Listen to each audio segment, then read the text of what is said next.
Good day, 21st century leaders. Thank you for the opportunity to talk with you about our exciting new performance coaching course. This course is intended for senior leadership, middle-level management, and all supervisors of direct reports. 2 years ago, many of you told us that one of the greatest leadership challenges MCCS faces is managing employee performance. You described situations where more than 50% of team members perform at less than their potential, and the few high-performing team members are overworked as a result.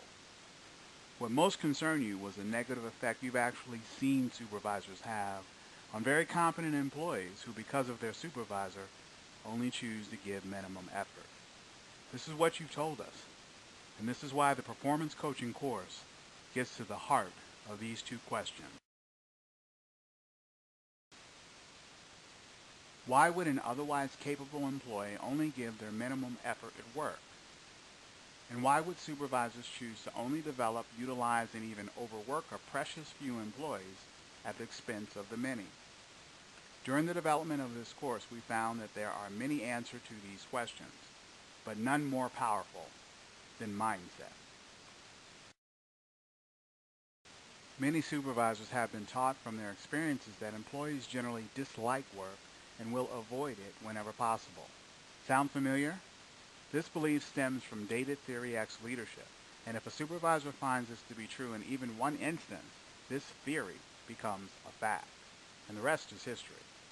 This fact then leads the supervisor to believe that in order to get employees to perform, they must manage that employee. Manage as in tell, direct, and even control that employee with the threat of discipline if their performance slips. This belief is what we call mindset, a way of thinking about people that directs our actions. You've heard such mindsets many times. When the cat's away, the mice will play. You guessed it. The cream will always rise to the top. These expressions mean that generally employees can't be trusted, and that only the best, the go-to performers, are the exception to that rule. This is what we call a fixed capacity mindset. Once a supervisor's mindset towards employees becomes fixed, employees are quickly stereotyped as having the cream that rises and are high potential, or not having it and are low potential. If a supervisor believes an employee doesn't have it, that employee's performance difficulties and failures become evidence of low potential and reinforces the supervisor's belief that they should only rely on and develop their high potential or go-to people. This now heavily reinforced mindset becomes an expectation of poor performance. And when that happens, how comfortable would a supervisor feel with an employee who has failed or is believed to have limited ability? They don't trust that employee, and they feel that the only way to manage this employee is to tell, direct, or control. With that being the case, what happens to the once otherwise capable employee? They become demotivated, resign, even resistant over time. The result is they only give the minimum effort necessary to keep their job. We've all seen that. Now, what if we were to flip that script to a capacity-building mindset that believes that all employees can build strengths through committed efforts, that all employees have unlimited ability to learn? What if we switch that fixed mindset where mistakes are punished, the one that uses failure as feedback to coach success? What if your supervisors believe that? What would that do for your motivation and commitment to performance? That supervisor mindset would optimize development, performance, and engagement. It would coach employees to achieve higher levels of contribution. It would build coaching confidence and use interaction skills. And ultimately, it would increase your employees' performance and long-term contribution. These are the objectives of the performance coaching course. The performance coaching course is about learning how to coach an employee to incrementally improve, then become motivated and even fueled by his or her improvement. Not unlike when a child happily spends countless hours developing mastery of a video game. We call this the Xbox effect. To that engaged child, a game loss or failure is a minor setback that only increases their learning and redoubles their efforts to achieve mastery. Their mastery motivates even more commitment to the task, and even without realizing it, the child learns to sustain performance. This is the object of the performance coaching course.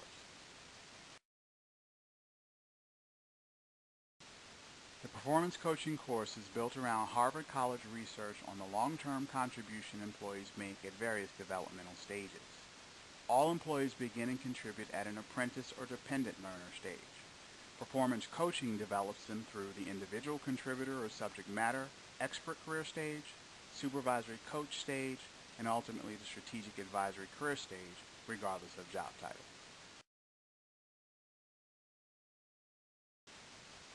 Performance coaching skills enables a supervisor to move resistant, disloyal employees to committed, loyal employees by overcoming their indifferent, let's just do enough to get by compliance response to tell direct, and replacing that with ask coach style leadership that literally builds video game-like engagement. The results of performance coaching have been amazing.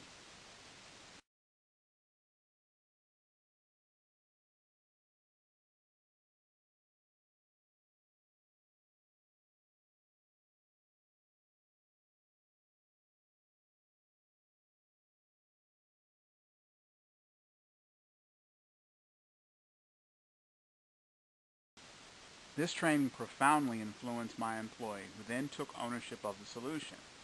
Branch Head, Headquarters Marine Corps.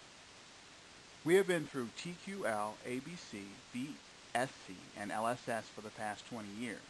In the final analysis, it is this type of training that not only motivates employees, but provides them with the skill sets to improve performance. This from an MCCS director in Okinawa.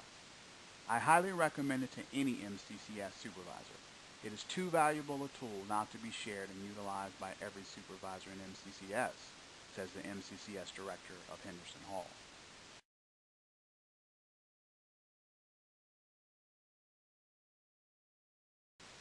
As powerful as those results are, that's not even the best part. The best part is that performance coaching doesn't take long to get started. This course is available in 3-hour module format that enables supervisors to coach specific performance problems, coach delegation responsibility for employee development, and coach an A performer to an A+ performance. If you're pressed for time or have targeted training you need to conduct, these individual modules are available to you. If you have more time, and I'm only talking 2 days here, you can bring all the skills together in the full program for your specific department, organization, or other supervisors you nominate to attend. This course is both time efficient and relevant, and the bow that is both wrapped around and weaved through the course is the Marine Corps Leadership Principles. Now, isn't that a daisy? Bottom line, the performance coaching course prepares the supervisor to coach employee performance and to manage and leverage organizational change. So what are you waiting for? Middle managers, if you want your supervisors to be accountable for employee performance, and you want more than 50% of your team performing up to their potential, then you want performance coaching. If you want to be able to trust your supervisors to develop their employees, send them to the next available performance coaching session. Senior leaders, if you really want to see supervisors step up and be accountable for employee performance, then set the example by at least attending the 3-hour overview entitled The Introduction to Performance Coaching. All supervisors, if you want greater employee performance, you want performance coaching. Contact Peg DeBrosi at Headquarters Organizational Learning and Development Office. She can be reached at 703-432-0405. We'll see you there.